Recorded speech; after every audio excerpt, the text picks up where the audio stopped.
C'était attendu de tous les observateurs de la scène politique. Le verdict de la Cour africaine des droits de l'homme et des peuples est tombé le mercredi 15 juillet 2020 à Arusha en Tanzanie.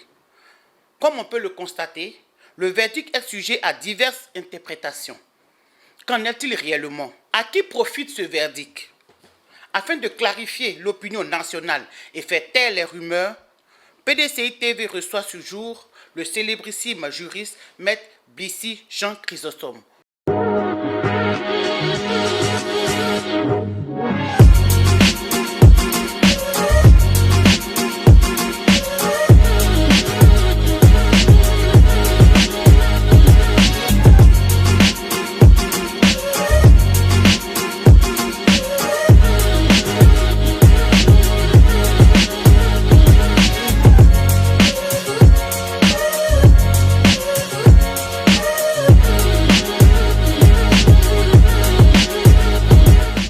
Mesdames et messieurs, bonjour. Heureuse de vous retrouver sur PDCI TV, votre chaîne préférée pour notre émission La Tribune de mise au point. Je suis accompagné de Mayuel Kwasi. Bonjour Mayuel. Bonjour Madame Assoumou. Comme je vous le disais, nous sommes avec le célébrissime Maître Blissi Jean Chrysostome. Bonjour Maître. Bonjour Madame. La Cour africaine des droits de l'homme et des peuples a donné le verdict dans l'affaire Maître Suibi Gouré et autres contre l'État de Côte d'Ivoire. Que devons-nous retenir? Je voudrais indiquer que, en droit, même si ce n'est pas une science, il y a des normes que tous les juristes utilisent, des normes qui sont visées et qui permettent aux juristes d'avoir un langage commun. Lorsqu'une décision est rendue, on regarde la décision, elle est répartie en beaucoup de compartiments, et le compartiment immédiat qu'un juriste regarde pour savoir s'il a le gain du procès ou pas, c'est ce qu'on appelle le dispositif. C'est le compartiment dans lequel le tribunal de la Cour commence par dire par ses motifs. Par ses motifs, c'est-à-dire que les motifs ont été visés en haut, et par ses motifs, ce qui vient en bas, c'est la décision qui est rendue. Donc, le par ses motifs qui a été donné dans le dispositif de la décision rendue par la Cour africaine des droits de l'homme et des peuples, nous dit ceci, en dehors des points qu'il rejette, que l'État de Côte d'Ivoire n'a pas réussi à tenir son engagement qui est celui de donner la confiance au public et aussi de donner la confiance aux acteurs et protagonistes politiques dans la mise en œuvre et dans la gestion de son organe électoral. Et notamment,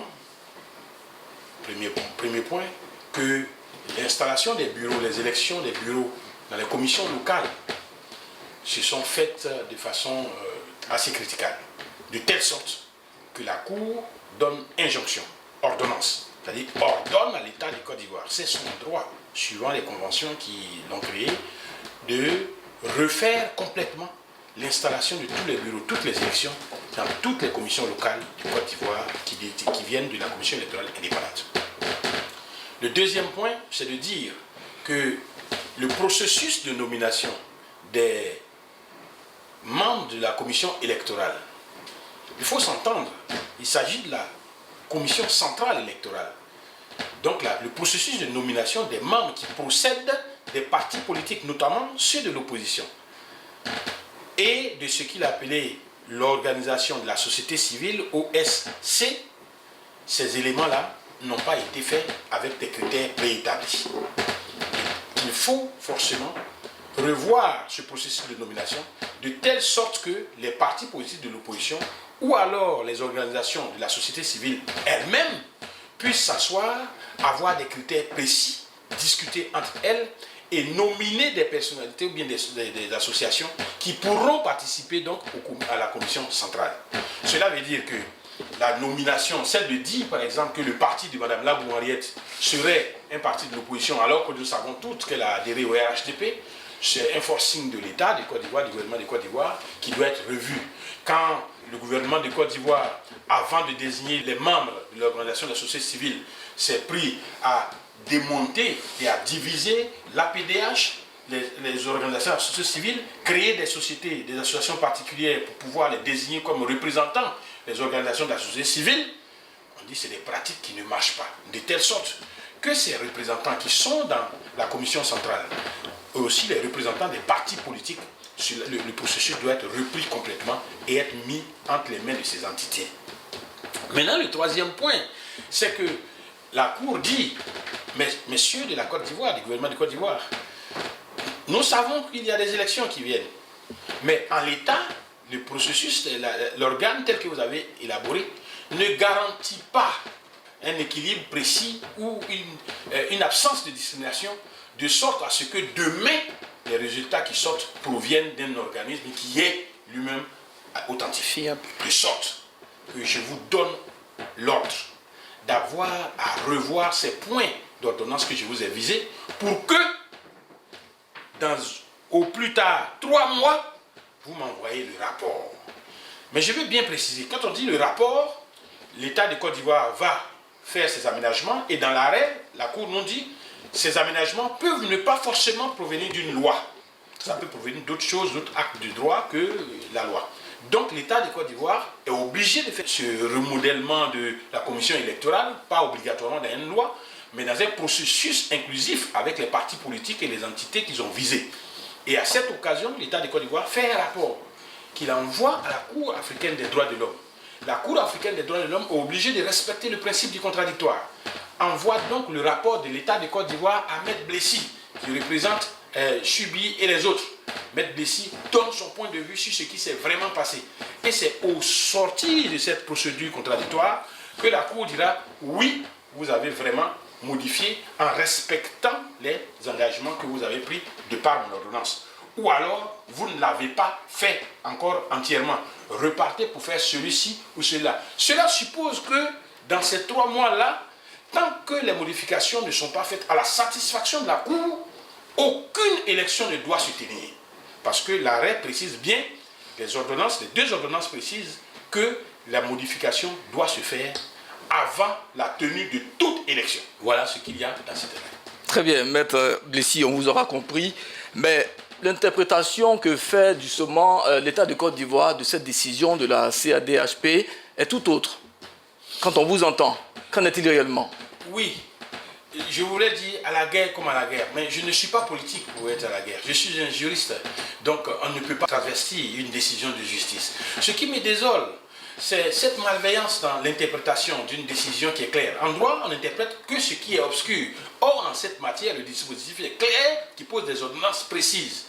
Et ce qui me désole encore, c'est cette malveillance dans laquelle on envoie un juge, de bonne foi peut-être, mais qu'on oblige, de par sa fonction de conseiller technique, à venir dire quelque chose auquel lui-même ne croit pas.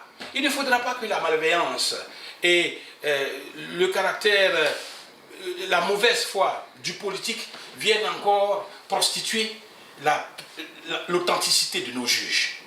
Parce que le président Zirignon qui est venu dire ce communiqué du gouvernement, je sais qu'il n'y croit pas. Il n'y croit pas.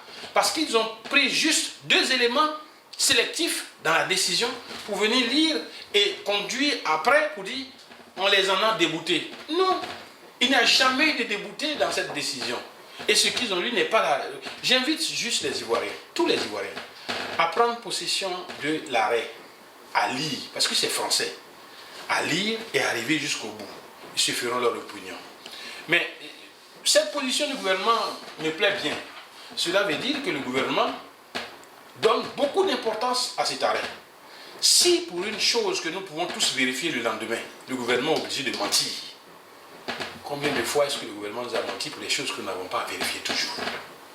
J'ai dit en disant au peuple ivoirien, le communiqué du gouvernement vient encore une fois présenter à la communauté internationale que nous n'avons pas un gouvernement sérieux, que le gouvernement ment sur quelque chose qui est vérifiable demain. Maître, les mots sont forts, hein? Ce n'est pas des mots forts. Que de dire quelqu'un ment, on ne peut pas me poursuivre en diffamation. Si je peux établir que de ce qu'ils ont dit dans leur communiqué et de ce qui est dans les faits, c'est bien établi. Je ne sais pas un mensonge. Je ne sais pas parler pour cajoler les gens. Je parle là en rendant compte d'une décision de justice et je pense que je suis couvert par cette immunité au niveau de la parole. Maître Blessi, vous l'avez dit en l'entame. Moi, j'ai envie de vous demander, le verdict a été livré par la Cour. Un délai a été donné à l'État de Côte d'Ivoire pour l'exécution de ce verdict. Quelles sont les implications ou incidences? Vous pouvez revenir sur les incidences pour nos téléspectateurs? Oui, c'est très important. La Cour dit, messieurs de l'État de Côte d'Ivoire, vous avez, à partir de la notification, donc commence à courir un délai de 3 mois. Donc l'État de Côte d'Ivoire doit, dans ce délai de 3 mois, procéder à tous les réaménagements qui sont contenus dans les 2 ordonnances qui ont été données par la Cour. Notamment, la reprise de toutes les installations des bureaux des commissions locales. Deuxièmement, de reprendre complètement le processus de nomination des membres des partis d'opposition et des organisations civiles. Je voudrais dire en même temps que lorsqu'on vous dit on doit reprendre le processus de désignation des membres qui proviennent des partis politiques de l'opposition et ceux qui viennent de l'organisation de la société civile, ce sont ces entités-là qui se sont réunies pour élire le président. Bien sûr. Et donc, si la Cour nous dit que le processus de nomination a été biaisé, que la Cour ne valide pas, cela veut dire que ceux qui ont élu le président qui est là actuellement n'avaient pas qualité pour le faire. Et s'ils n'avaient pas qualité pour le faire, ça veut dire que le président qui est là n'est nullement légitime, n'est pas légitime. Et donc, une chose dans l'autre, cette situation va entraîner aussi la reprise des élections pour désigner et président et vice-président de la commission centrale. C'est un travail, c'est un réaménagement de fond. C'est-à-dire que la commission centrale doit être refaite. Non, c'est des intellectuels, c'est des grands magistrats. Ils vous disent, les membres de l'opposition, les membres des sociétés civiles, c'est pas comme ça qu'on les désigne. Donc, reprenez complètement. Mais si on doit reprendre, ça veut dire que l'organe qui a participé à cette élection, elle ne marche pas. Je reviens à votre question. 3 mois. Après 3 mois, vous faites un rapport. Un rapport qu'on va discuter. Si la Cour dit qu'elle n'est pas d'accord, il n'y a pas encore d'élection. C'est ce que ça veut dire. Il n'y a pas d'élection. S'il n'y a pas cette modification à la satisfaction de la Cour, il n'y a pas d'élection. Il appartient aux partis d'opposition de prendre complètement cette décision et de faire la lutte pour aboutir au bon résultat qu'il faut. Mais maître, vous dites qu'il n'y aura pas d'élection. Mais cette situation arrangerait-elle le parti au pouvoir? Je ne dis pas qu'il n'y a pas d'élection. Les revendications des partis d'opposition comme des organisations de la société civile sont connues en Côte d'Ivoire par tout le monde. Il suffit seulement d'un peu de bonne volonté. On peut s'asseoir lundi et samedi avoir un résultat. Vous savez, à moins de 2 jours, on peut satisfaire aux injonctions de l'ordonnance de la Cour.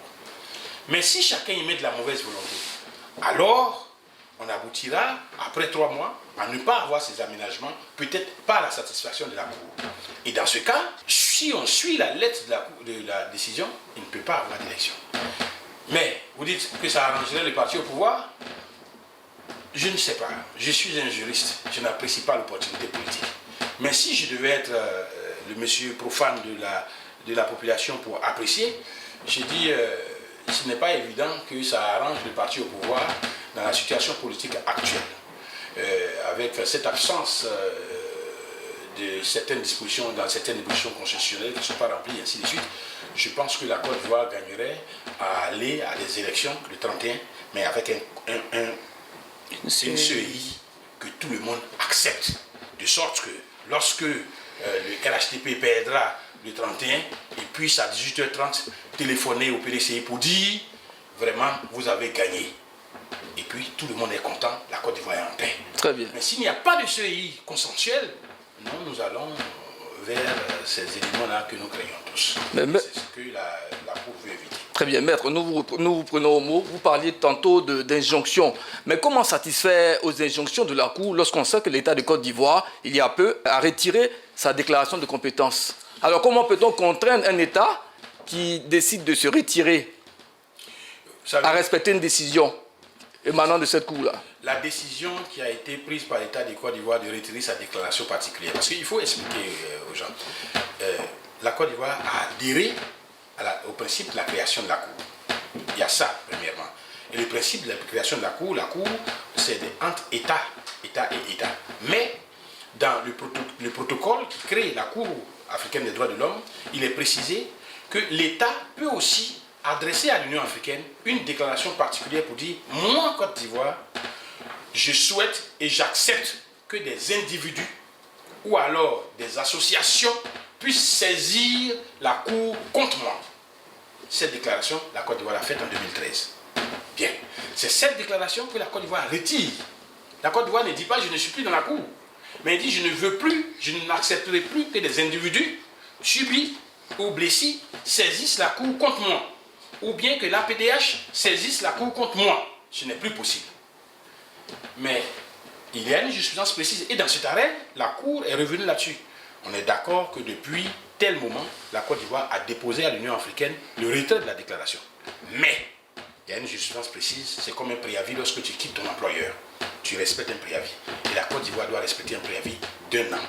Donc jusqu'en avril 2021, tout individu ou toute association peut encore saisir la Cour africaine contre la Côte d'Ivoire.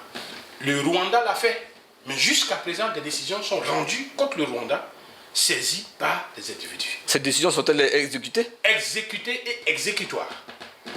Exécutées et exécutoires. Mais dites-moi, vous avez signé un engagement, c'est une déclaration, vous êtes parti à la Cour africaine, vous dites tout le temps que vous êtes pour le développement, pour le bien-être des populations.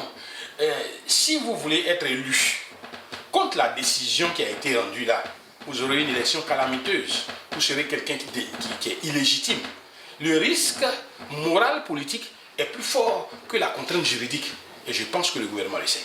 Mais maître, cependant, la Cour africaine avait ordonné à l'État de Côte d'Ivoire de surseoir à la procédure qui était lancée contre M. Soro Guillaume et ses partisans et procéder à leur relaxation purement et simplement. Vous avez remarqué que dans cette décision-là, la Cour nous dit, lorsque nous avons dit attention, vous avez rendu en son temps un arrêt APDH contre l'État de Côte d'Ivoire et l'État de Côte d'Ivoire n'a pas respecté les délais que vous avez fixés. La Cour nous dit, oui, n'a pas respecté strictement les délais, mais je me suis rendu compte qu'elle a fait l'effort quand même d'arriver à ceci. Je ne désespère pas quant à la solution concernant le dossier de Soro Guillaume que je ne connais pas. Mais je pense que la Côte d'Ivoire, parce que si elle doit être vraiment réconciliée, parce que toutes ces entités-là travaillent pour la même chose. Il faut arriver à une réconciliation précise des cœurs avant d'aller à des élections qui sont des confrontations populaires. Tout à fait. Donc, forcément, on va arriver à ça. Et je ne vous apprends rien. Il y a une autre procédure. Il y a la procédure de l'ancien maire de Bassam, Ezalé, devant la Cour africaine des droits de l'homme. Il y a la procédure de Akossi Benjo devant la Cour africaine des droits de l'homme, dont nous avons la charge. Mais ils savent. Quand j'ai quitté Abuja, il y avait au moins 13 procédures de personnes contre l'État de Côte d'Ivoire devant la Cour d'Abuja. Mais attendez, si habituellement en Côte d'Ivoire, le pouvoir exécutif, le ministre ou tout autre, téléphone pour qu'un verdict soit dicté, qu'on dise ce verdict, quand même, nous n'avons plus confiance en la justice d'ici. Nous sommes à l'extérieur, nous pensons qu'il y a encore de la probité. Donc forcément, ça va faire mal. Ça va faire mal, comme vous dites. Mais, maître, quelles sont les sanctions auxquelles l'État de Côte d'Ivoire peut-il être assujetti en cas de non-respect de toutes ces décisions? L'État de Côte d'Ivoire, je le répète, ne peut pas organiser d'élection si la réforme, le réaménagement tel que ordonné par la Cour africaine n'est pas effectif. La sanction ne sera pas que la Côte d'Ivoire sera mise au banc de la communauté internationale. Concrètement, il faut savoir que la Cour africaine des droits de l'homme est une émanation de l'Union africaine. Que la Cour africaine des droits de l'homme a rendu une décision en tenant compte de certains pactes qui proviennent de la CEDEAO, des pactes de bonne gouvernance qui proviennent de la CEDEAO. Cela veut dire que toutes les entités communautaires sont d'accord avec la décision qui est rendue, sauf à vouloir être un État voyou, sauf à vouloir se présenter comme un gouvernement voyou, sauf à vouloir être élu coûte que coûte, malgré la division du peuple ivoirien, malgré la considération que l'organe qui organise les élections n'est pas un organe représentatif. L'État de Côte d'Ivoire ne peut pas, je ne peux pas penser que l'État de Côte d'Ivoire ait la force d'enjamber cette décision. Et la décision est tellement importante qu'elle a fait un communiqué dès le même soir, mais un communiqué qui était tronqué. La Côte d'Ivoire reviendra de son rêve. C'était juste un communiqué qui avait été fait parce que les circonstances de décès, de deuil de la Côte d'Ivoire n'autorisaient pas un autre traumatisme de nos adversaires. Voilà. Merci, maître. Nous n'allons pas quitter ce plateau sans demander votre point de vue. Aujourd'hui, la Côte d'Ivoire n'a plus de vice-président.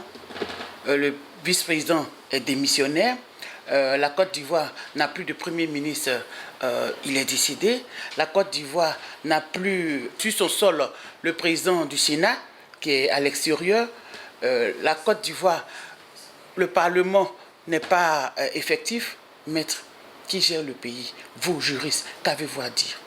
Non, je ne réagirai pas en juriste parce que ce n'est pas un dossier que je maîtrise. Mais je vais dire que ça ressemble à la fin de quelque chose.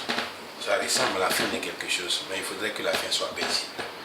Il faut que chacun sache que toute chose commence et toute chose prend fin. Et ce qui se passe aujourd'hui, c'est la désillusion de certains qui ont démissionné, qui hésitent à revenir au PDCI, qui réaffirment leur appartenance au RHDP. Je pense que c'est... Malgré tout.